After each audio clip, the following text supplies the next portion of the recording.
Alright, it's raid training wing 2.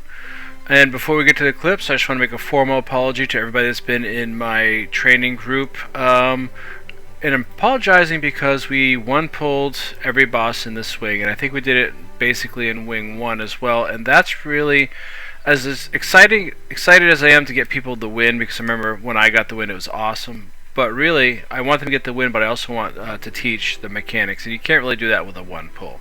So I apologize for that, and moving forward, I'll probably GG some of these so that we can do some of these as a one pull. I mean, not as a one pull, but to get the mechanics, but we'll still get the win. So moving forward, we're going to take a little bit more time with these, maybe GG a couple times if we're gonna. Looks like we're gonna one pull it, just to help people get those wins. So moving forward, we're going to take more time, and again, I apologize for not being the best trainer and just trying to one pull you through this. So we're going to spend more time on mechanics moving forward. So now let's cut to actual wing 2 clips. Okay, so when you first enter in, you're going to come into this room and you're going to head up the trail. There's going to be these little slublings you've got to just kill. It's just like a little pre-event, get you prepared to fight the slublings you're going to see. And we're not going to deactivate emboldened mode, we're going to keep that on. And Slothazor is really, in my opinion, the hardest boss to learn in wing 2. Because there's so many mechanics and moving parts, it's just riddled with stuff that can totally wipe a party. So yeah, I'll warn you ahead of time, this one wasn't clean, and it never is for people learning. So those that came did an amazing job, and I wouldn't expect a clean pull in Slothazor. There are experienced groups that don't even clean pull on Slothazor. So I think my group did a great job, but you're going to see how messy it can get. And referencing my earlier apology, we should have GG'd this, especially when we're down to just a few people at the end, which you'll see, kind of spoiler alert there. But and that's what made me think, I really want people to learn this, and I just really I really do feel bad that I don't think I taught it as well as I would have liked, because I just kind of rushed through it, and that's really not how I want to do this. Alright, so there's a golden slubling on the right. You'll see it again in my view. Right there on the right is the golden lettering. Do not touch that unless you want to do challenge mode. I may do that in a different video at some point, but not today.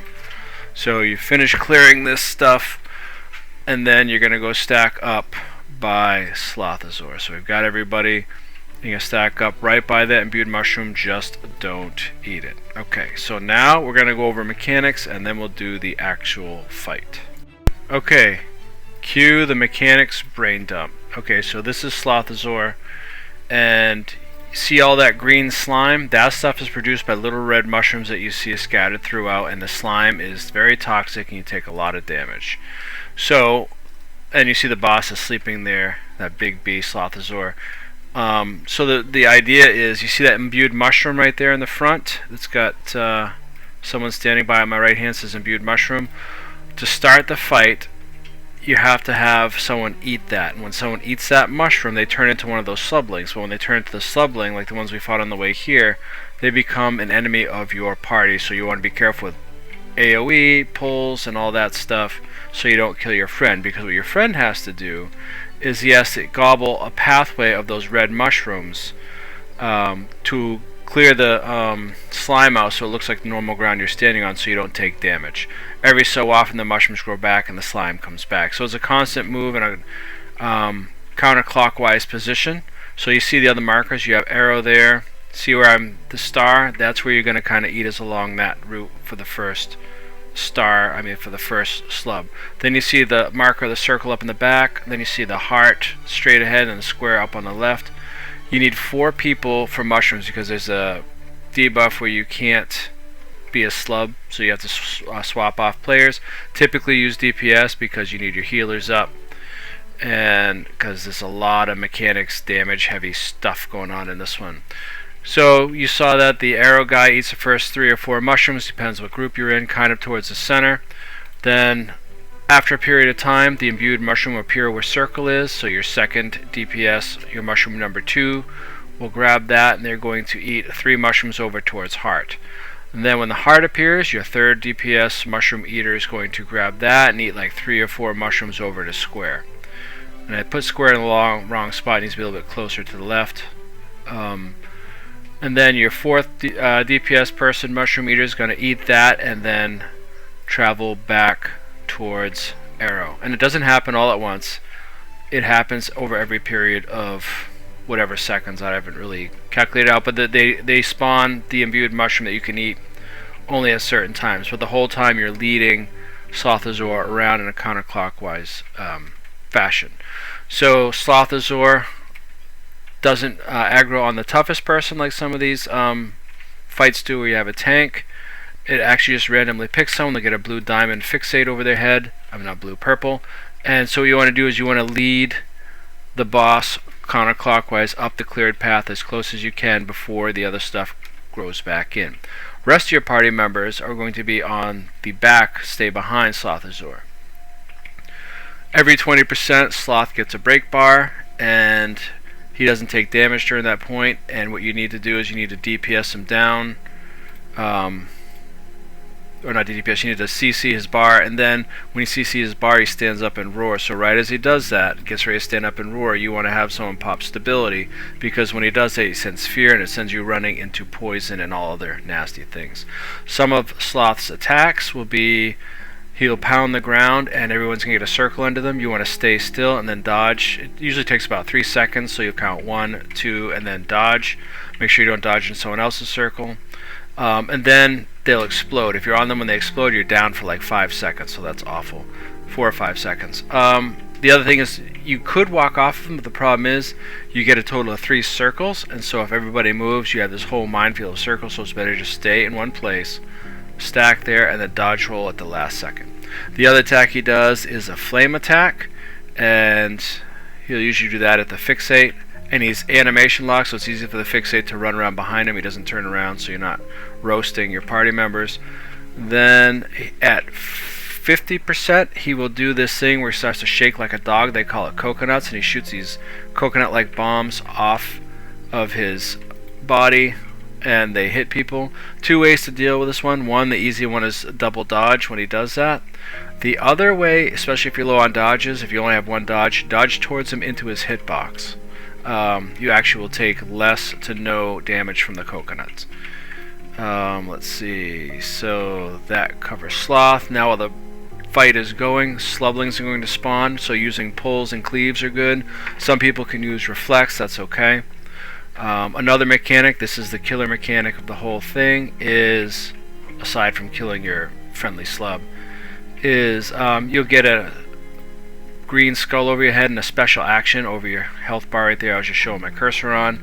You're going to want to run back away from the party. Like if the party's right here where those guys are, you're going to want, like where I'm jumping, you're going to want to run back along the wall like this and drop it kind of behind the party against the wall, and then when you drop it, run back to the party. If you have it and get down, you're going to drop it right there. What happens is it spreads out in this big expanding AoE that does buku damage. Yeah, see like where Spiral is? That's kind of against the wall where you're going to drop it. And that's basically it. CC is 80, 60, 40, 20, and 10% for when he goes to sleep. I think that's the brain dump, so let's get started, shall we? Right, squad ready. So, squad ready's up. Your mushroom number 1, I have them marked over their heads too, show who goes where. So the boss is going to come in, you're just going to stay stacked here, don't pull or damage or slub, keep your mechs and minions off, fixate's moving out. He's going to start pounding in a second, watch the circles on everybody's feet, 1, 2, and dodge. Perfect. Some people got caught, but that's to be expected.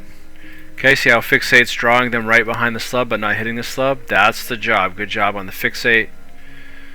And we're going to keep following.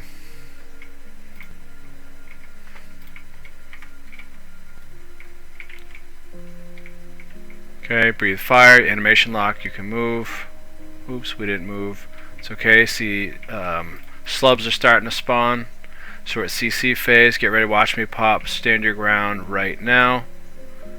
And you don't want to pop it too early because later on the slubs can hit you and they can corrupt your stability and you still get feared. So you kind of want to do it last minute. So see the second mushroom's up at circle. and circles going. And I was really pleased that we had especially some new people throughout this taking new roles they've never done before and dodge. See how they kept forming the circles? And see those red circles expanding behind me? That's from the poison that you get for the special action. Here we go. Circles on it, fixates where they need to be. We're CCing. See how the slime's growing back in? So that's why you need to constantly keep moving and be on it when those imbued mushrooms appear.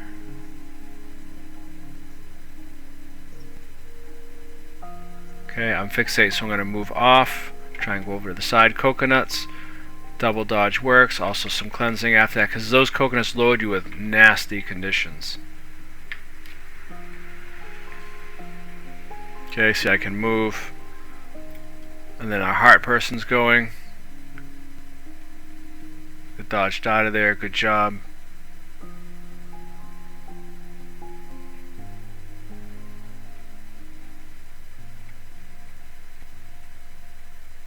Okay, see expanding poison. Someone had dropped it too soon. They might have been downed. Oh, I think they died. Yeah. It happens. Dodge.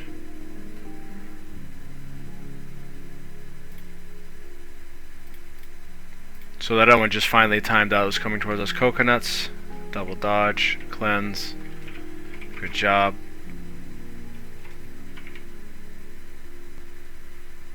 Okay, and here's the bummer too, is if you're going too slow and don't lead him up with the slime comes in, you're going to see we run to a point where he's in the middle of the slime. So you got to range CC him. Okay, I'm fixated again, so I'm going to move towards the front. Try to bring him that way towards where our... They already covered that with this slub, so that's good. We got rid of the slime. And here's where we're going to get totally blasted. Everybody's trying to get there in CC, which I appreciate, but the slime is too much. Got some stability. See, he got feared, and he's going to lose a lot of health. But he survived. Good job. Good use of the Necro Shroud on that.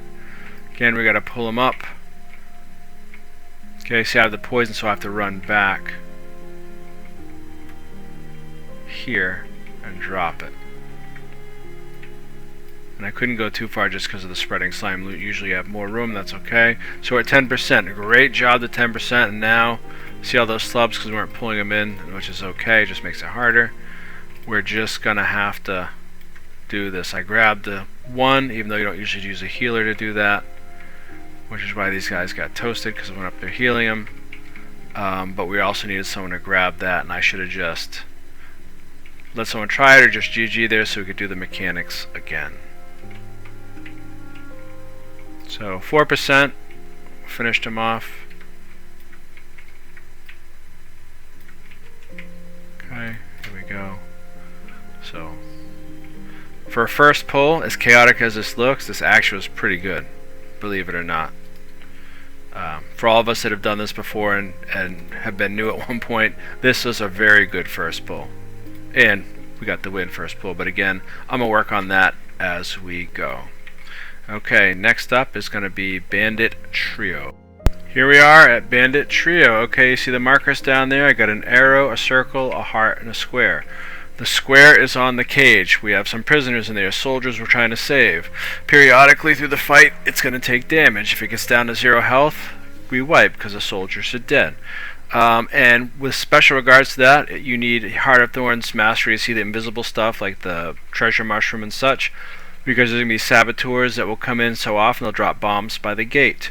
You want to kill them before they get to the gate, or you can wait till they start dropping the bomb and CCing them. In the last phase, one of the tricks are you can take one of the beehives, which we'll talk about in a second, and use that right on the gate, and that will CC the guys, so you can AFK sort of CC those saboteurs that come in when you're fighting the last bandit boss. First thing we do is you're going to separate into two squads. For this one I had sub 1 go up top and sub 2 go down bottom. Sub 2 I'm going to talk about first because it's easier. They go down bottom and collect the beehives that we dropped from the top, and then they kill a couple ads and they stack inside the gate by arrow, which is going to draw all these snipers that are going to appear when the battle starts, when we're all stacked there to us in the door, so it makes it easier to cleave them down. The up top peeps, you have to see the beehives here. You gotta hit those so they fall to the ground, so your ground peeps can gather them up and stack them at arrow. Leave a couple at square.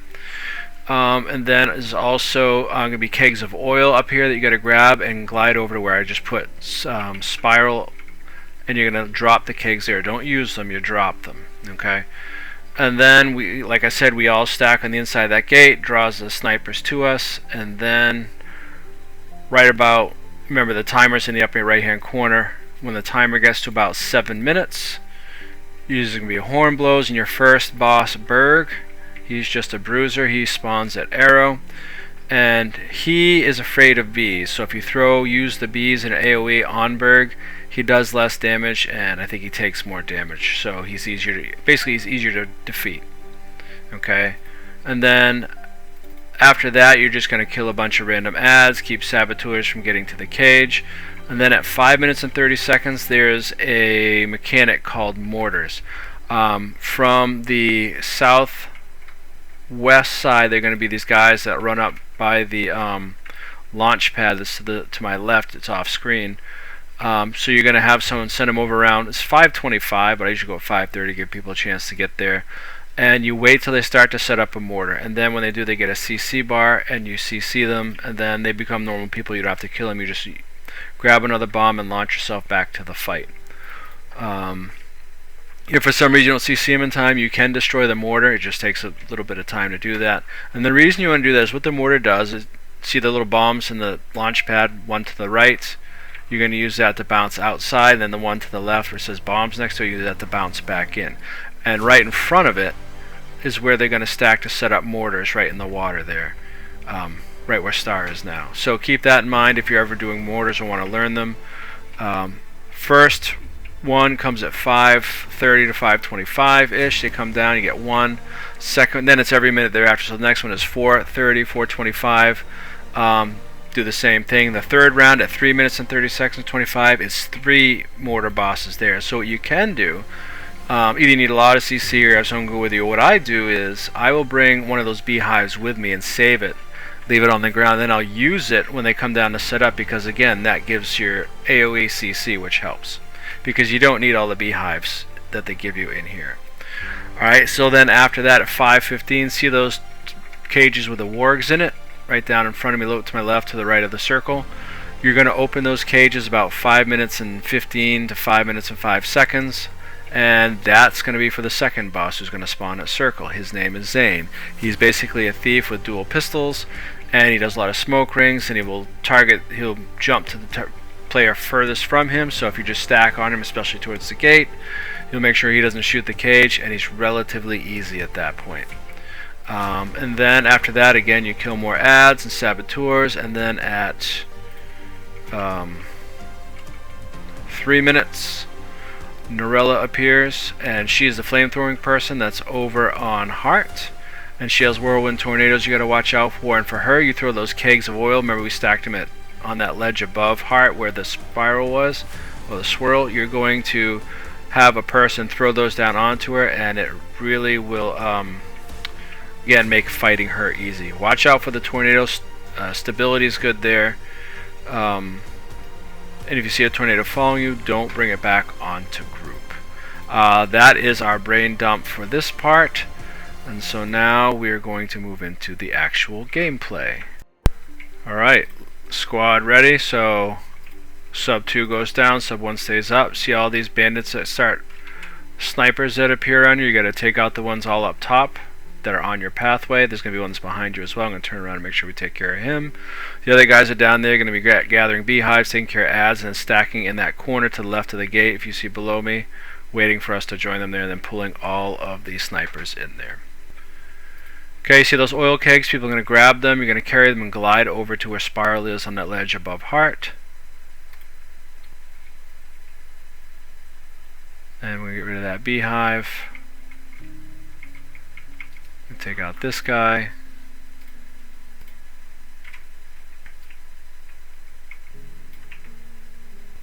And we're going to jump and glide over towards Spiral and go with these guys just in case they need some reflex. Keep them alive because those snipers do some significant damage. And now we're all going to stack inside the gate.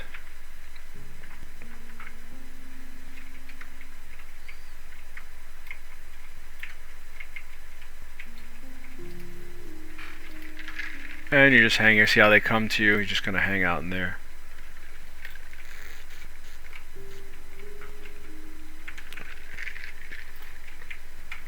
So you see the clock in the upper right hand corner, and it shows the cage health. Remember, if that gets to 0, we wipe. So in about 30 seconds, Berg's going to appear. There is an achievement that you can do on this level. We might do it sometime in the future where you just don't use the beehives, the wargs, or the oil. It's actually pretty easy to get, especially when you're more comfortable with it. Like I said, our mortar team, we had someone new doing it. And they were kind of had someone else with them in case they needed help, but they did fine. I think we didn't end up with any mortar shots, so good job there. Okay, so you see the ads, we're killing them. Okay, here we go. Horn sounds. Berg's gonna spawn right on arrow. There he is. And someone already threw bees. You can see in his bar the little white bee with a purple background.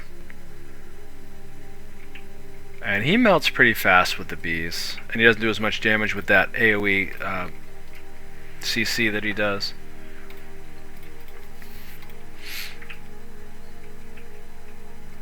So good job here. You see that yellow text, saboteurs incoming. You see mini-map the X. They're going to come around through that north door. So there they are right there. Or northwest, I should say. And toast. Okay, so now it's 6 minutes. So remember, at 5:30 I'm going to send mortar guys over.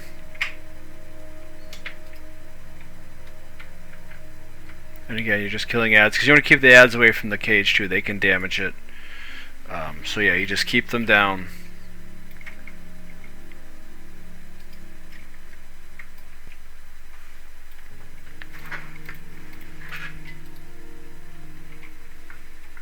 Alright, 5:30, I'm sending my mortar team over.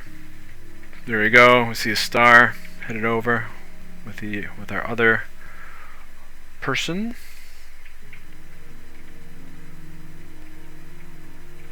And so now we're gonna unleash the wargs, which I almost forgot to do.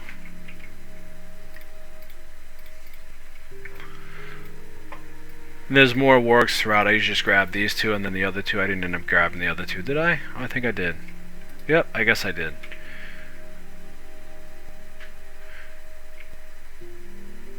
Alright, so Zane's going to spawn right here. Done.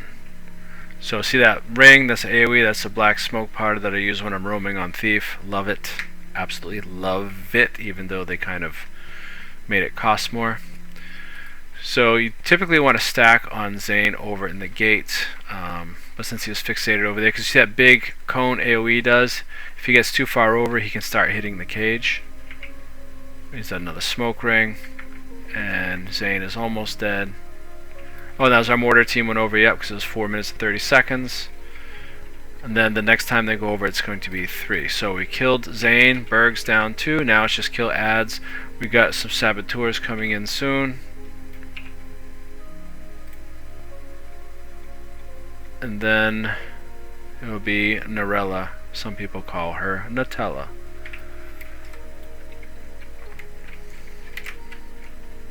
Okay, see that? Yellow text, saboteurs incoming, protect the prisoners. He's coming through the northwest again. This time it'd be smarter so they knock back and just drop a line in front of him. Oop.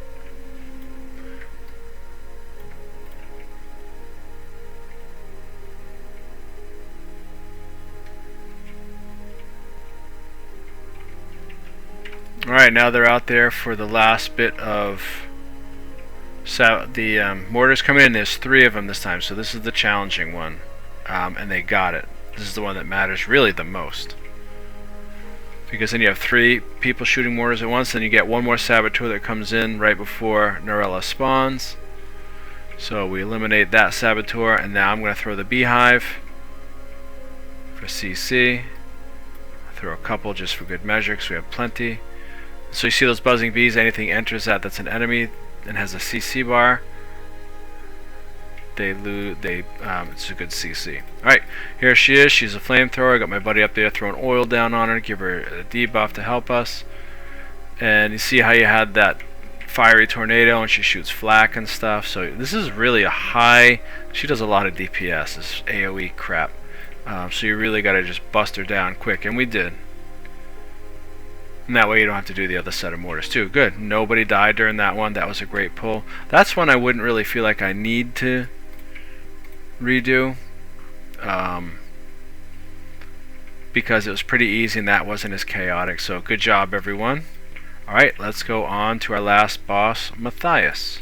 Alright, final boss of Wing 2, Matthias. Okay, so let's start with, I guess, his attacks. When the fight starts, first thing he does is he'll dip down and then throw up a barrier and then choose a random target and start shooting bloodstone at them. So, right as he bobs down and starts to pop up, you want to have someone scheduled for reflex to put that under his dome, and make sure no players are in the dome, because that you have to reflect that bloodstone back to get rid of his shielding debuff so he can take damage. That's attack number 1. He does some other attacks you really don't need to worry about, but some other mechanics are, he also will choose a player at random, and see that little red bloodstone spot between our player out there and Matthias? He's going to pick a random person, be sacrificed here, so that person becomes an enemy with a CC bar. You need to CC them within a certain amount of time, or that person is dead. And I'm pleased to say I don't believe we lost anybody to that, which a lot of times that's a problem. People don't get the CC and you start losing people, and the party gets pretty thin at that point.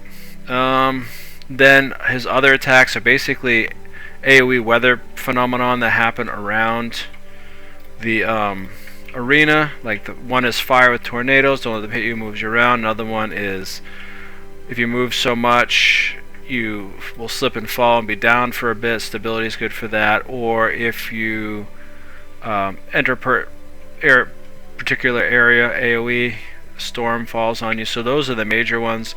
The other mechanic, the next two mechanics, are super important, and they're easy to get confused. If you get a green skull over your head, it means you're poisoned. You need to go to one of these fountains that you see I have marked. They're clear water with either arrow, circle to the left, which you can really see on the screen, heart straight in front, and square to the right. You need to run there and get into the spring to wash off, because you take damage when it starts, and if you're on the party they take damage too. So go in there and get clean, but when you clean off, that fountain will become red, and it stays red until it cools down. So first one's always free, pick any fountain. After that, if you get that mechanic, instead of just running blindly for the nearest one, just go off party, because you got plenty of time, turn around, look, see where a clear one is, then run to it. All you gotta do is run into it and run out of it. Make sure it's clear and not red. The other mechanic is an AoE that you drop, kind of like the poison in Slothazor. It doesn't spread, but it's a pretty big one, and you get a special action to drop it. So you want to run to these walls between the fountains, kind of like not right here, but a little bit right here to the left. You're going to drop them not there, but over here, and then you go back to your party, maybe dodge roll out of it. We had no mishaps, because if you get down to drop in the wrong place, just like in Sloth, it makes it hard, but everybody did a good job dropping those. Let's see, what else do we have for mechanics? Another mechanic is after 40% he turns into this giant, and he'll fear you like when he first changes over, and from that point on he no longer tries to sacrifice people, so that's good. But he'll do a bunch of stuff, like you get an orange circle around party members. Remember, in any aspect of any kind of PvE stuff, orange circle you want to spread and not include another toon in it. Your circles themselves can overlap, but not the people into the circles. Green circles you always want to stack. There are no green circles on here, only orange, so you want to spread out just enough that you're not killing your own people. Another attack he does, he jumps up and slams down, just bloodstone goes everywhere. Those aren't too terrible. I mean, your healers can usually keep up with that. And then see the swirl going across the screen like that? They're going to be blue spirits that are going to spawn, and they have an orange AoE, and if you get hit by the AoE as they walk across in patterns across the room, you take a boatload of damage with that as well. And I think that is all the mechanics that you need to do. Alright, so I think we're good. We're going to get a ready check up and we're going to storm this bad Larry. Alright, squad is ready. Let's go do this. Okay, first you're going to watch him when we start. You hit him, see he does that dip, up goes the shield, so I put reflect down. I was taking reflects. Again, next time I'd probably have someone else learn this. Usually use a mesmer with feedback, or Guardian can use tome 3/3, or they can use the wall of reflection. That works as well. So I'm about to be sacrificed. So see, I turn an enemy. See, I have a break bar, and they're going to CC me down. Thank you very much. And you see the first weather pattern is ice, which is the easiest one. It's nothing you really got to worry about. Just stay out of the random AoEs. Now it's fire, so it's every 20%. So I put the dome down inside. See, I was shooting that and he's reflecting back. Good, his shield's down. See that person with the green skull they ran over there? They had an AoE, and you see the red fountain next to it. Someone cleansed, but they put that special action drop right where it needs to go, and someone did that right to my right. Good job, you guys. That's exactly where they need to go. Alright, we got someone being sacrificed, so get ready. I was trying to make sure to call out a target, make it easy so you can just T and then just knock. Because they see how they take damage too, so watch your damage as well. Just CC them. Okay, so now he's going to change to 60%. See the AoEs are starting. So spread out. So this is the one to see on the debuff on my above my skill bar. This is a cloud with rain. If you reach so many stacks, you just get knocked down. So you can clear those out with stability, which is useful. Alright, spread the AoEs. You don't want to be in that storm cloud because I believe that stuns you. But I don't know for certain, it could be wrong. One more sacrifice to get through. And this one I thought was close. I didn't think we were going to get them.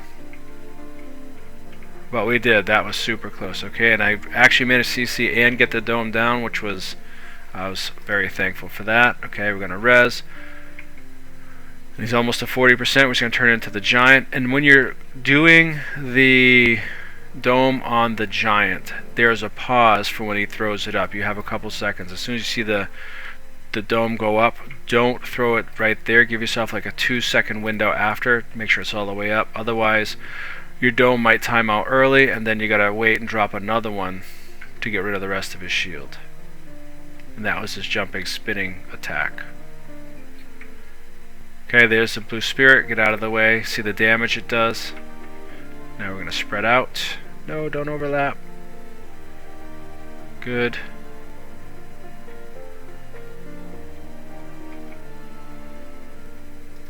Okay, see, he goes up. I take a second. Now I drop it down, and works like a charm. Okay, spread out a little bit. And oh, that's the other thing is this is Hadouken Fireball, both incarnates of Matthias. If you're standing in front of that, you take a lot of damage. And I think the spirit got a lot of these guys. So it got rough towards the end. And this is where, like I said, I would have GG'd and started over. In the future, I will do better. But despite that, everybody played well. They listened to call-outs. They did the right things. They picked up on hard mechanics. We didn't drop a special action in the arena, and we didn't lose anybody to sacrifice, which is huge.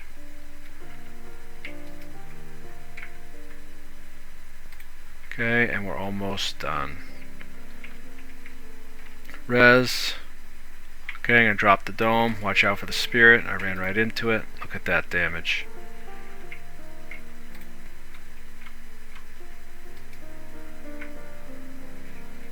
We're just trying to get our man to, don't be on him when you're resing, trying to get him to a clean place to drop that poison.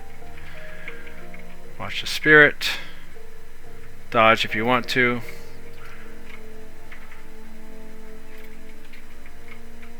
And I now have the poison. See, I just kind of look around. Go drop it by the wall.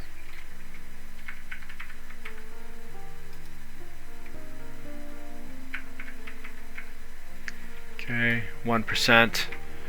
And Bob is your uncle. Great job, everyone, tonight. Thanks for coming. Hopefully you found this helpful. And to show you that sloth is probably the hardest one in the swing because there's just so many mechanics. But it was fun. I appreciate everybody again for coming. Hope you found this helpful. And hope you all have a most excellent day.